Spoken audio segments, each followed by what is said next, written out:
My daughter told me to leave the house. I paid for the day. My daughter told me to leave her house. I almost apologized. Then I remembered something. I was not her house. I was mine. And what I discovered that evening made me realize that my own family had been planning to take it from me for months. My name is Margaret Milson. I am 66 old, and until that day, I believed my daughter and I had a relationship built on love and trust. I was wrong. My husband Robert passed away 6 years ago. Before he died, we had one dream: a small house near a lake where our family could spend holidays together. We never had enough money to make that dream happen while he was alive. So after his death, I decided to finish it myself. I used my savings and part of the life insurance money to buy a beautiful poetry outside Nashville. It was not a mansion, just a three-bedroom house with a wide porch overlooking the water. But to me, it was everything. When I finally finished decorating it, I stood on the porch and whispered, Robert, we finally did it. My daughter Emily loved the house. She and her husband Jason started visiting almost every weekend. At first, I was happy. The house was meant for family, but slowly something changed. Jason started acting like the house belonged to him. He moved his fishing equipment into my garage. He rearranged my furniture. He replaced the television without asking. Then one weekend, I walked into the kitchen and noticed the several of my family photographs were gone. Where are the pictures? I asked. Emily looked uncomfortable. Jason thought the walls looked better without them. I started at her. Did he? She shrugged. Mom, it's just decoration. Maybe it sounds small, but sometimes the smallest things reveal the biggest problem because it was not about photographs.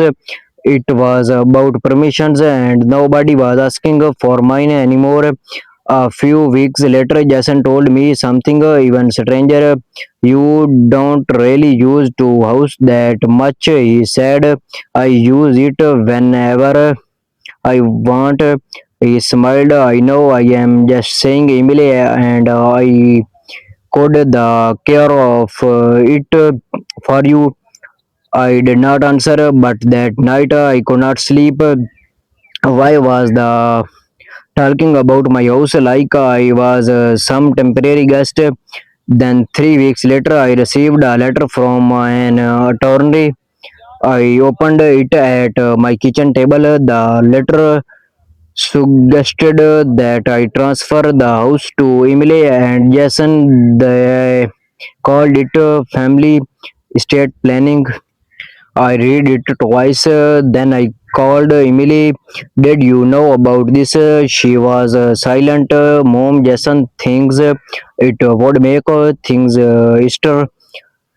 Do you agree? Another silence. Finally, she said, I think it makes sense. That sentence broke something inside me, not because she wanted the house, because she had stopped seeing it as mine.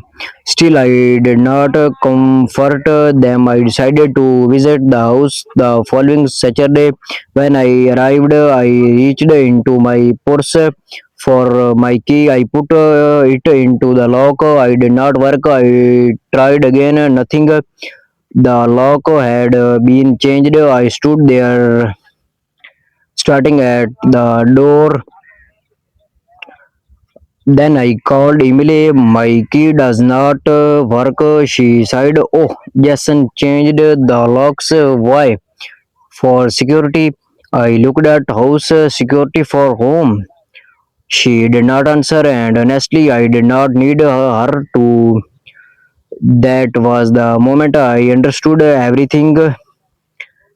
They were not waiting for me to give them the house. They had already started behaving as if I had. I drove home. I opened the cabinet in my office and pulled out every document related to the property, the deed, the bank statements, the purchase agreement, the construction records, everything had one name on it, Margaret Wilson. Mine. I sat there for almost an hour.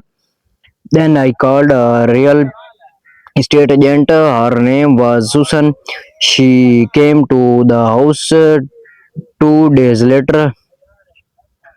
After walking through the poetry, she looked at me and said, "If you are thinking about selling, I think you will get a very good price." I looked around.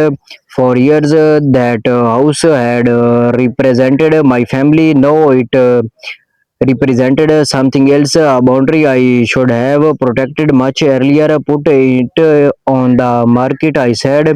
Susan looked surprised. Are you sure? I nodded completely. The house was listed on Monday. By Friday, we had four offers. One buyer offered cash and agreed to a quick closing. I accepted, and suddenly everything moved very quickly. The closing happened 10 days later. When I signed the final documents, I felt something I had not accepted. Relief, not happiness, no revenge, relief. The house was no longer my responsibility, and neither was the conflict surrounding it. 2 days after the sale, my phone rang. It was Emily. Mom, where are you at? Mom, what happened to the lake house? I sold it. There was a complete silence. Then she whispered, "She, you sold it?" Yes, but Jason and I were planning to stay there is this summer. I closed my eyes. I know, Mom, how could you do this without telling us? I almost laughed. You changed the locks without telling me. She became quiet. Then she said something I will never forget.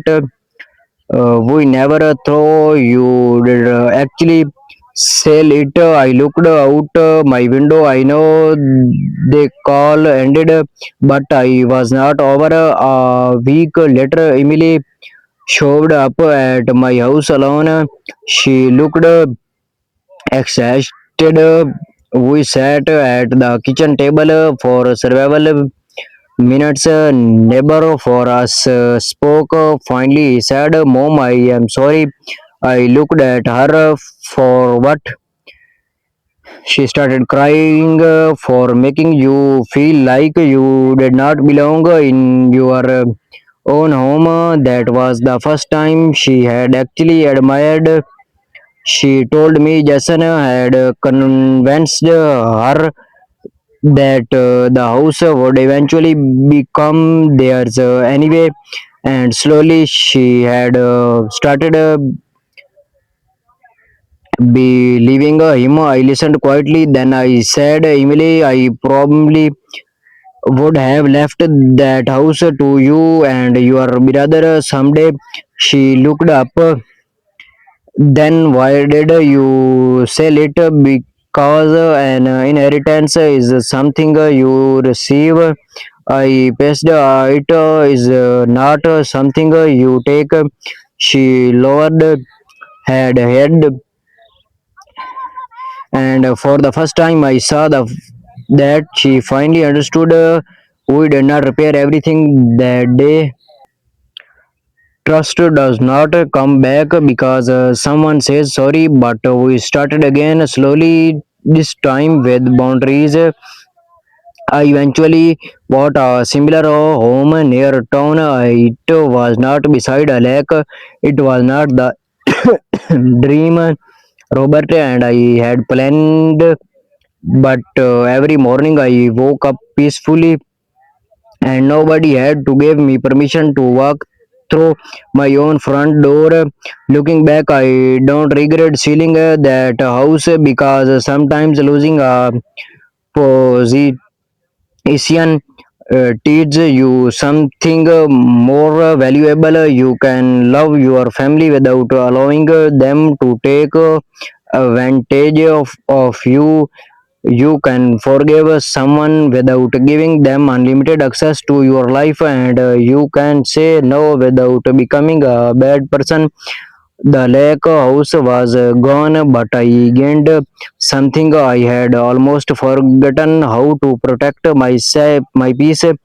And honestly, if you were in my position, would you have sold the house to? Tell me now in the comments. If you enjoy this story, please like the video and subscribe to the channel and turn on notification bell for more emotional family stories and uncomfortable twist. I will see you in the next story. Thanks for watching.